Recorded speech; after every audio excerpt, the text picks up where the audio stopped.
the man opened the containment unit, releasing the creature trapped inside. Seeing it reunited with its kind, Jack decided to set them free. He prepared 3 vehicles, let the creatures climb inside, then drove the lead truck toward the creature's homeland. But they hadn't gone far when the Research Institute sent teams to recapture them. One truck was quickly flanked, yet Lisa inside stayed calm. Tentacles extended from beneath the vehicle. Guided by Jack, they traveled over hills and through valleys to avoid a boulder in the road. The pickup truck performed a full backflip.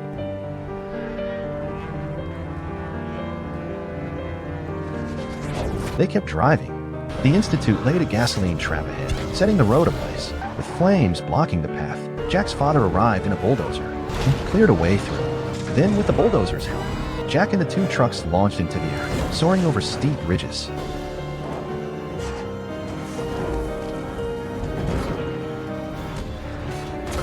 Once back on solid ground, they spotted tankers filled with toxic gas, heading straight for the creature's home. Jack managed to stop them, but his vehicle overturned. Just as the Institute's forces arrived, the creature used all its strength to right itself, then rammed the lead enemy vehicle. They teetered at the edge of a deep pit. The creature bit down on the pursuing car, but the impact still pushed them over. Just before falling, the creature swung its tentacles and hurled the enemy vehicle away, but the truck still plunged into the pit. The crash knocked Jack unconscious. In the crisis, the creature emitted a soft blue glow and carried Jack safely to the surface. Jack soon woke up, then helped push the truck ashore. Countless creatures emerged from the water, grateful for what Jack had done, then slipped back beneath the surface, swimming toward the depths of their hidden home. The man was just aiming at a deer when a strange figure appeared ahead. He instantly knew something was wrong and took his son to a nearby watchtower. He signaled Jack to stay quiet, but footsteps sounded outside. Kevin aimed his rifle toward the noise, as knocking echoed against the walls. Tension filled the air, just as Kevin was about to fire. The creature outside retreated. Left behind were deep scratches on the wood and the dead deer. Only when it was safe did Kevin relax. Jack asked what it was. Kevin said it was just a black bear, not wanting to frighten his son, but that fear would one day return. Years passed. Jack was now a father himself. One day, he received news. Kevin had passed away, so he took his wife and son to the old cabin. On the way up the mountain, he met a former neighbor and offered him a ride, but then an accident happened.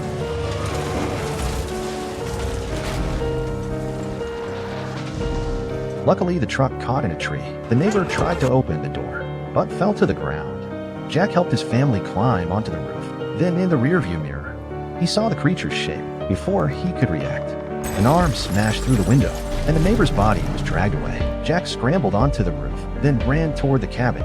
He heard the creatures growl again. They rushed inside, just as the creature reached the door. The man just brought his daughter to a concert, but found the venue filled with police, who seemed to be hunting a criminal. Sensing something was wrong, he pretended to ask a vendor what was happening. The vendor acted mysterious, then whispered that a serial killer was in the crowd, and the concert was just a trap. Realizing the danger, Jack quickly tried to leave with his daughter, but saw police blocking every exit. He returned to his seat, told his daughter he was going to buy something, then went back to the vendor. The vendor mentioned needing to restock from a storage room. Jack offered to help. While the vendor was moving boxes, he secretly took the vendor's access card. Through casual conversation, he also learned police didn't know what the killer looked like, but they'd set up a secret code word to prevent escape. Jack used the access card to enter a staff area, hoping to find an emergency exit. But inside, he found a group of officers in a briefing. 2 more approached from behind.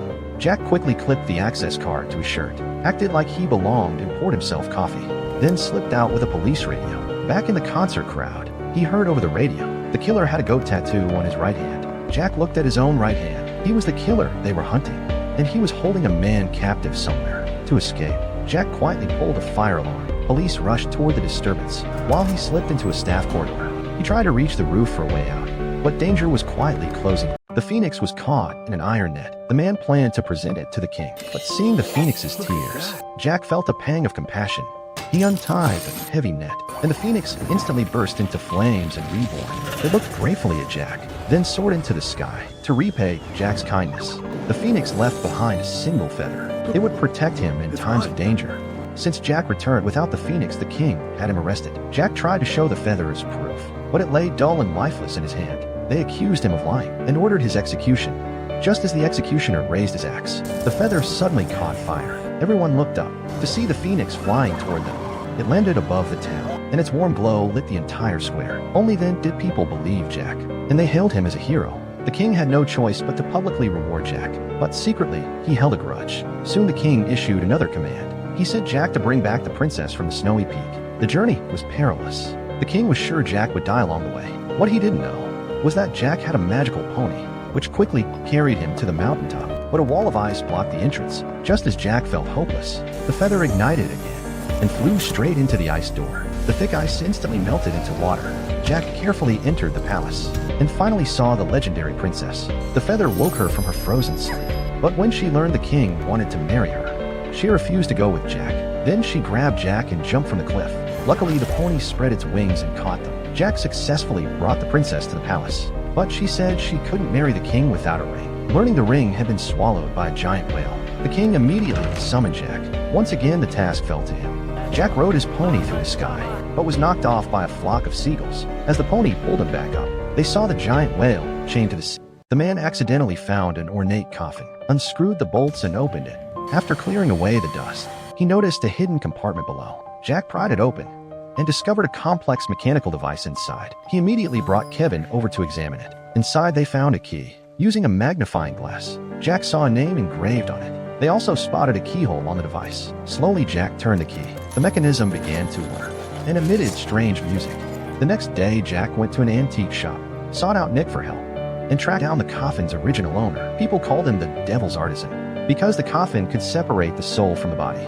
Back home, Jack told Kevin. They decided to test it with a goldfish. Jack placed the fish in the coffin and turned the key. Music and a humming electrical current filled the air. A faint energy beam traveled toward the fishbowl. Soon it reached the goldfish, which instantly went still. But when the music stopped, the goldfish revived. Jack was stunned. Just then Nick arrived.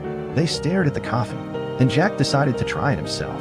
He climbed into the coffin, while Kevin took notes. Nick turned the key.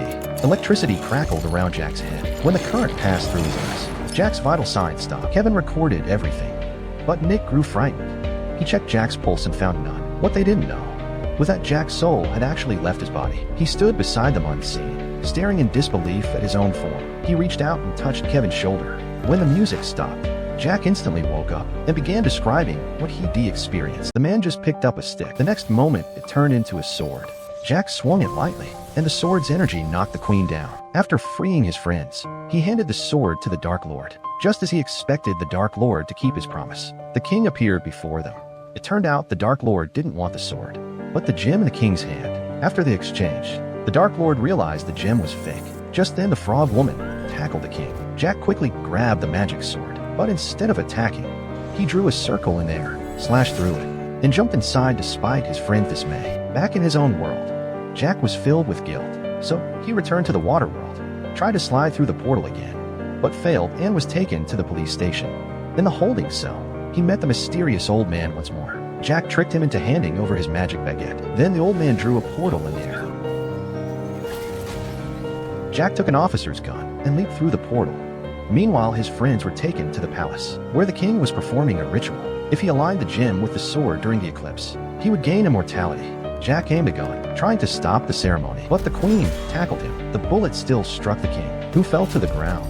Just as Jack thought he'd succeeded, the king slowly began to rise.